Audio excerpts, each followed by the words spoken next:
The Volkswagen Jetta VR6 was a car that so many loved and hated at the same time. The Jetta VR6 sat above the CLI and the GTI as the range topper. In much the same way as the front-wheel drive Golf, the Jetta was a one-trick pony.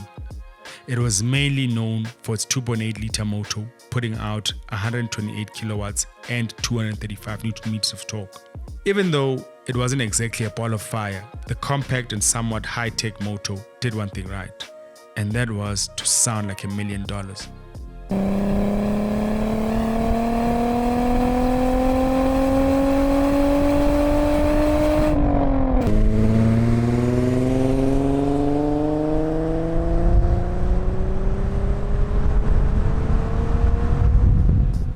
The VR6 engine had one of the most popular engine notes of the 90s, and that still continues to this day. A lot of people would call it the best sounding six-cylinder ever built, at least in terms of sound, and that earned it the nickname Vora. With that said, watch till the end, I might just have a surprise for you.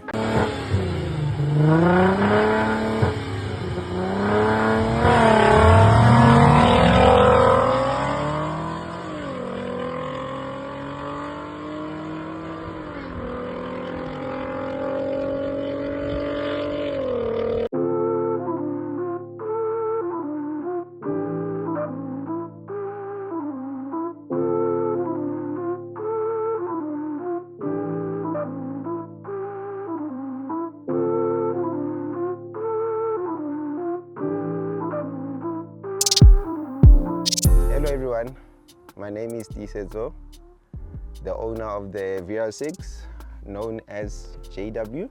JW was just a random name, basically because of the plate. When I registered the car, they generated the JW plate, and then everyone just went like John Wick. So that's how it started. This is my third VR6. I bought my first one in 2017, and then the second one, I can't remember, but I think it was in 2019. It was a Golf, and then I bought this one in 2021 January. So it's basically 2 years owning this. This being the cleanest that I've owned in the three. So it's a 1996 model, so which is a facelift, because the car actually started in 93. Well known as an OBD1. So the difference between the two, it's, the OBD1 is using smaller brake pads, smaller brake disc, and some electronic features actually in the engine. They are a bit different. So the wheels, the OBD1 uses the mesh wheels, known as the BBS, and then the OBD2 came in this 6-bar and the 5-bar rims as well. When it comes to the interior, the OBD1 has G-string steering, and then this one has an airbag spec. But some of the OBD2s, like the later versions, I think it was late 1997, 98, and 99, they have dual airbags, one on the KB and then one on the steering. It's a great car to have. When we found the car, it was stock. It was not in this condition, but the car was pretty clean. It was still a 4x4. So I did small touch-ups, the JW works. First thing I did was to put in coilovers. That's the first thing. And then we went through a bit of cosmetics. I had to change the seats because they were no longer in good conditions. So currently the car is using MK4 seats, cloth. Now because it's summer, I'm using fabric. And then in winter, I use leather because I had to do some tuckles and make sure the seats are heated. So that's why you see that button there. This is not stock. After a year, we decided to redo the paintwork because we had so many stone chips in front, so we couldn't only fix the front. So we decided just to do a blow over on the car so it can look like this in this condition basically. But nonetheless, nothing. It's quite reliable. We took the car across the country The car has been to Cape Town, the car has been to Mpumalanga. Every other week I drive this car home, which is in Free State, without a problem. Fuel-wise, it's heavy. It's a 2.8 old technology, but you can still get your 600 Ks.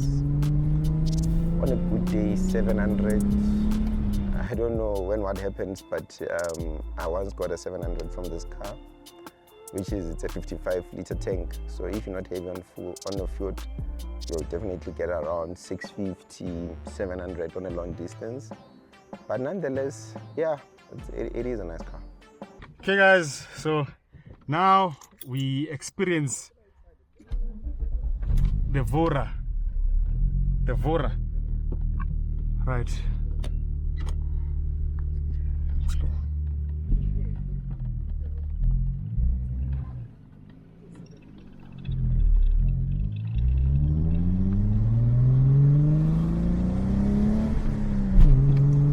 Oh! Smooth delivery. Already, Jena, I can feel the smoothness. Namachu. Let's give it a bit. Let's give it a bit, guys. There we go. There we go.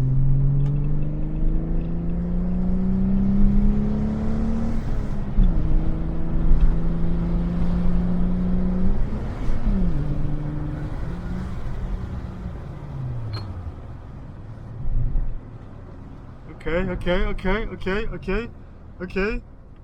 Yep. Now I've experienced what everybody says about the VR6. You know, that it's a fun car. What you say, is it? It's nice. I'm used to this. Yeah. I've been doing this for the past 5 years. It's Yeah. Nice. Running on quiz. Don't mind the good sound. Yeah. No, you know what? We enjoyed that, but now I'm thinking, let's put that against this and then see what comes out first.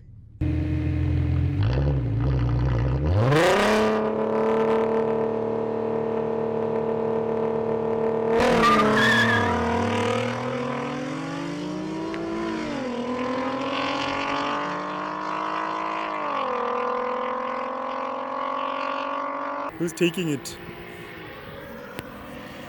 Oh snap. Oh snap.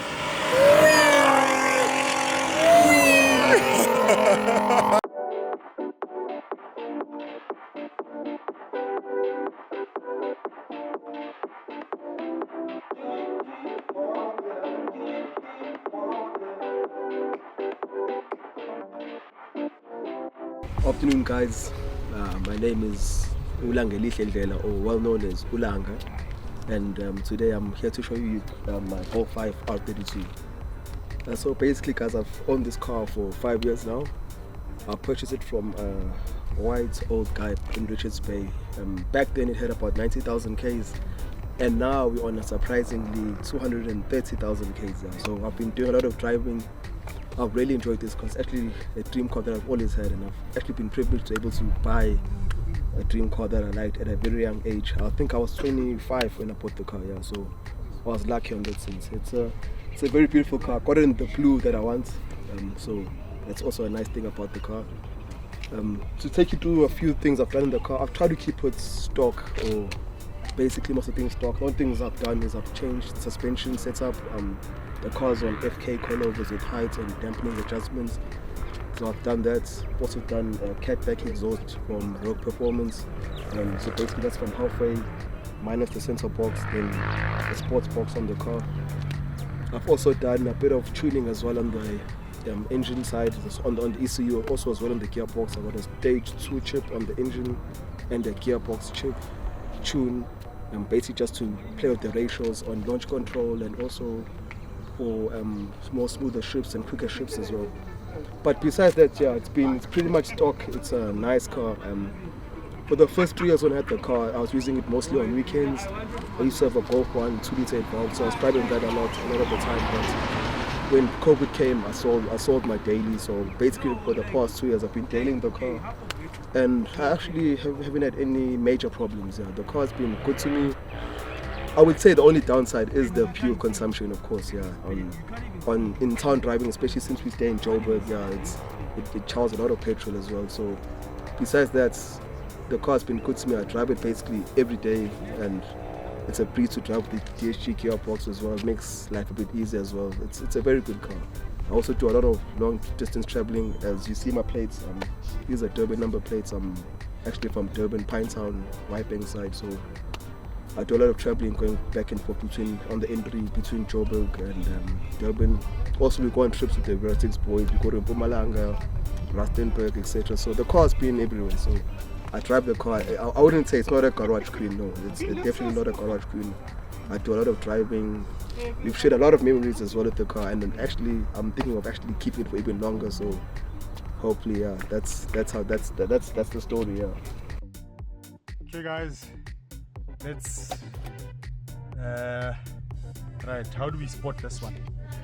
Just put it straight down. Yeah. It'll show up on the cluster. Yeah. Oh, okay. And is it in spot? Yeah, we're good to go. Good to go. Okay, guys, so here goes nothing. This man is very tall. Okay. So straight POV.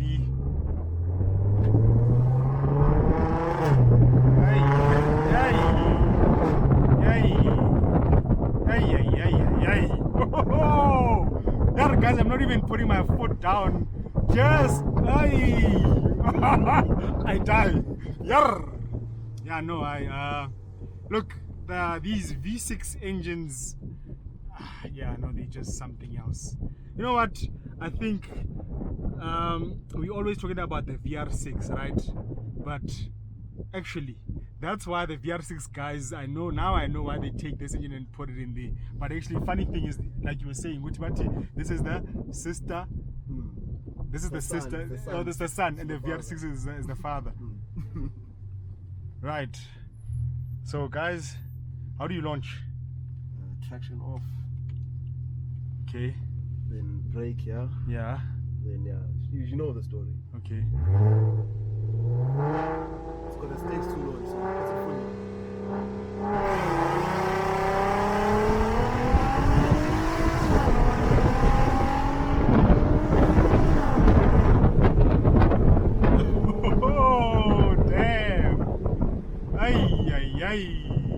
Hey, guys. Hey.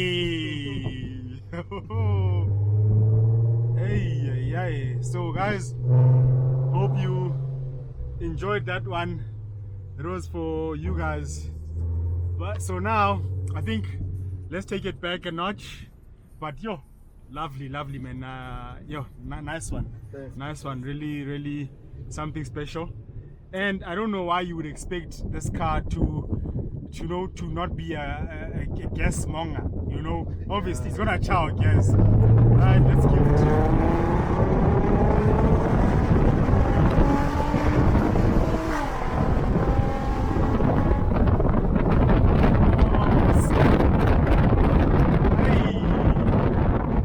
And the brakes are brilliant. Extended brakes. Yeah, man. Yeah, I must say, also the bite is. Yeah, it's also got the bite. It's very important that, you know what, when you upgrade or do anything to your car, we always forget the brakes, and the brakes are more important than anything. Yeah, but they're still good enough. They hold up. I think since I haven't gotten the turbo, it's still fine. Yeah. All right. No. I like the fact that, you know what, your foot, Jane, just wants to go. Yeah. Just wants to go. It responds. Yeah? Yeah, it just wants to go. Man, thanks, Langa. Really, anytime, we appreciate the insight on the R32, and also, you know what, giving us the opportunity to actually feel how it feels to drive the R32. And I must say, it was a beautiful experience. Nice car, guys. You know what, if you can find a good one still in good condition, go for it. I mean, cars like this, guys, they're not making them anymore, and if you lose out now, I think chances you'll never get them again. Okay guys, so now we are actually going to have a race with the VR6 and the R32. Going to line them up and then see what comes out of it.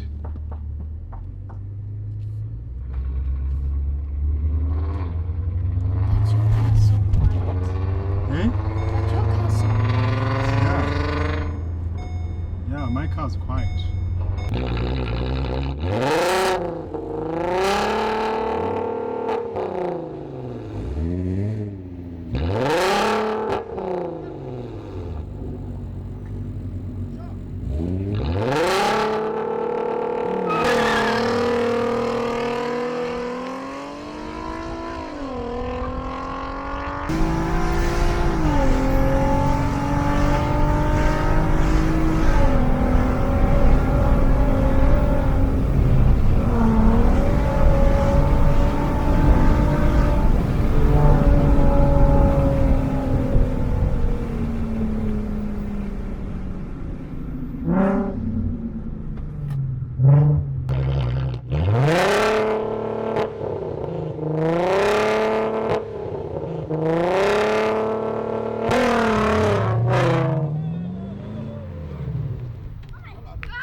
Hey, ngizowina la. Ayikade ngeke. Rory. Tsaphela ngisuke eqala lapha. Launch. Fast na imoto. Launch. Phela don't do.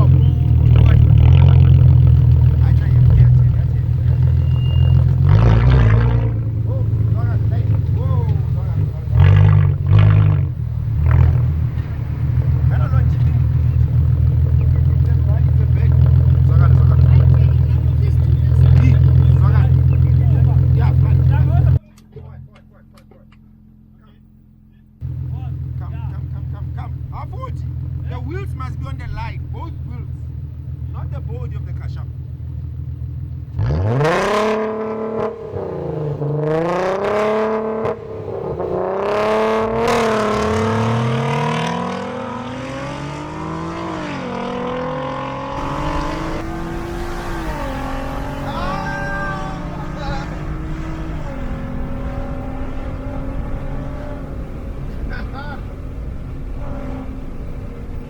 Not a launch! What did I say to you? Hey! Hey, it's happening then. We thought a launch. Okay guys, sure, there was some nice fun there with the R32. Well, the R32 went against the VR6. VR6 stayed behind, and then I just had to come in and with our workhorse over there. Anyway, it's just boys having fun there, and really hope that you enjoyed this video. And once again guys, hope you found it informative, and please don't forget to check out the Patreon link down below. Yeah, give it a run through the, I think, you know what, it will really assist us in terms of giving you more and more content that you guys want on the channel. With that said, please let me know down below what other cars do you want to see, and I'm definitely sure I'll make it happen for you guys. With that said, fire and out. And don't forget to subscribe.